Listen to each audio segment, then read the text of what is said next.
Hi, it's KCCK's Culture Crawl. I'm Dennis Green, and my guest today is Tom Milligan, who's been on the show many times as an actor and director all across the state of Iowa and the Midwest, and now working with some students at Clear Creek-Amana. First off, welcome, Tom. Thank you. It is so good to be back. We were going to try and be in person today, but it didn't quite work out. But it's good to be talking to you again. We will talk about the upcoming production at Clear Creek that you're directing, Androcles and The Lion, in just a minute. But before that, as an actor who's most everything dried up during the pandemic, tell me how things have been going as you've been getting back to doing some work. Well, they've been doing good. My history as one-person shows, as a lot of people know, and those are starting to come back around again.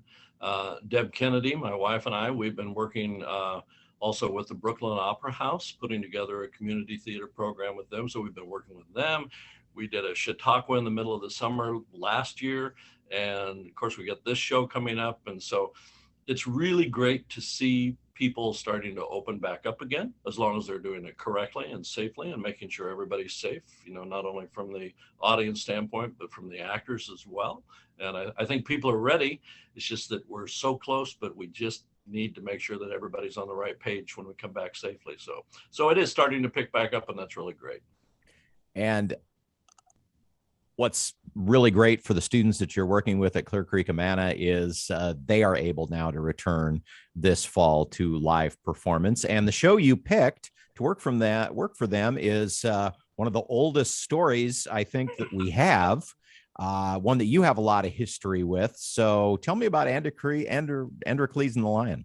Well, it's a Aesop's fable is what it originally is, and it's produced in the style of a 17th century commedia dell'arte drama or comedy. So it's masks and bells and swords and all sorts of interesting costumes done that way. I first became acquainted with Androcles and the Lion almost 50 years ago.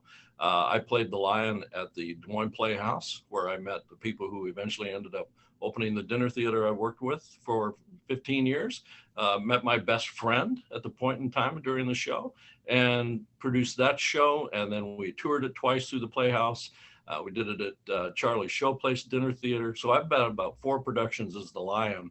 And it ended up being, I was trying to look for something for the students this year to do that is kind of more actor educational.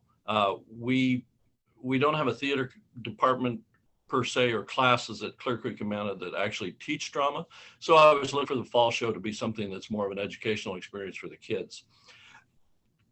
I don't know anybody who doesn't have that's a professional actor or actress that doesn't have a kid show tour on their resume. So I thought, what a great way to do this. So originally it started out as a kid show tour that we were going to tour to the 5 elementary schools here in Amana.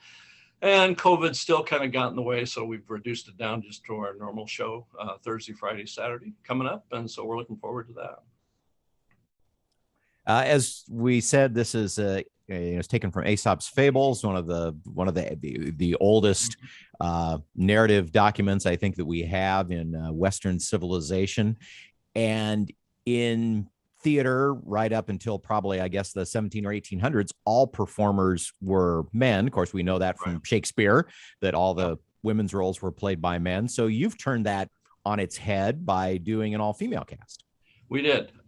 It's one of those things where it really doesn't make any difference what the roles are and who the people are, because they're all playing different characters, and some of them are masked. So we took the opportunity to do that, which was kind of fun.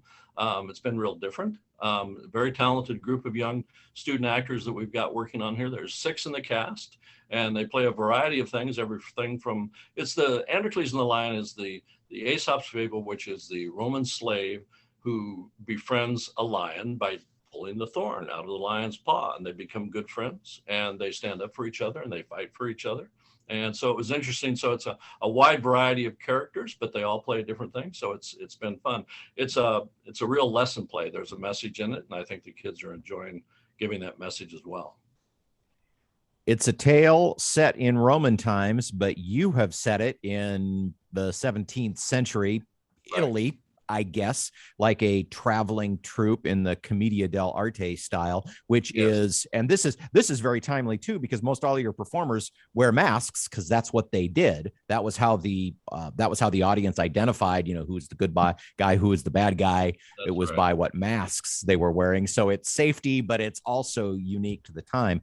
This is probably the first time that your actors weren't able to rely on facial expressions to Yeah, it's get there to do their acting. So tell me about teaching them that. well, it's more of a situation. One of the things that's really interesting with this show, one of the things I always tell the kids is one of my favorite sayings about acting actually comes from John Wayne. And John Wayne was once quoted as saying, "I'm not a very good actor, but I'm a really good reactor."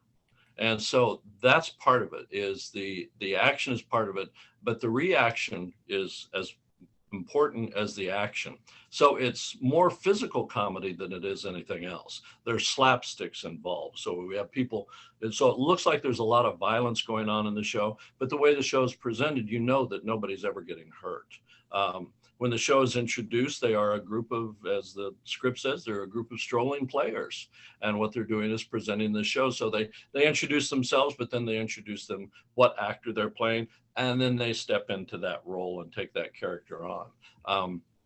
We have a couple that don't have masks on, but most everybody is just this half mask, so you can still hear them and see them, but it works really well. So it's that over exaggeration, almost melodramatic style, but it's done very, you know, you have a Roman soldier who's standing there, you have all the positioning that's going on. So it's a style that you don't see much anymore because people just don't stand and walk like that. So it's been real fun to get the cast together to really see a different style of show.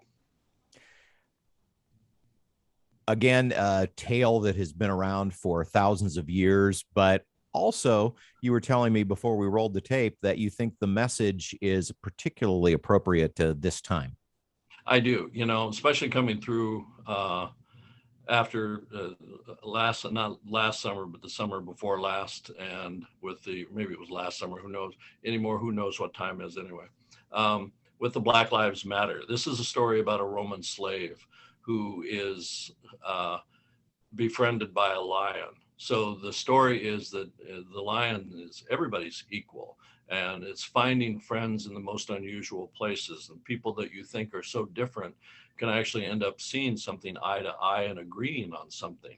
And so it's these two people who are totally opposite of each other all of a sudden befriend each other and then stand up for each other in the end. And the slave earns his freedom, and the lion earns, they end up in a coliseum fighting each other. When they realize who they are and they've helped each other out, that fighting immediately stops. And so I think it's a great message. It is a children's show. It was written as a children's show. So that message is real up front, that you can trust people and you can accept other people no matter who they are, just because they're a good person. And so it's a great message. It's still obviously we need today. And doing the right thing, even when it's hard and scary. Right. Exactly. Yeah. The play is Androcles and the Lion, and it's coming up at Clear Creek-Amana. Perfect for the whole family, especially perfect for the kids. It's probably just about the right length for kids too, huh?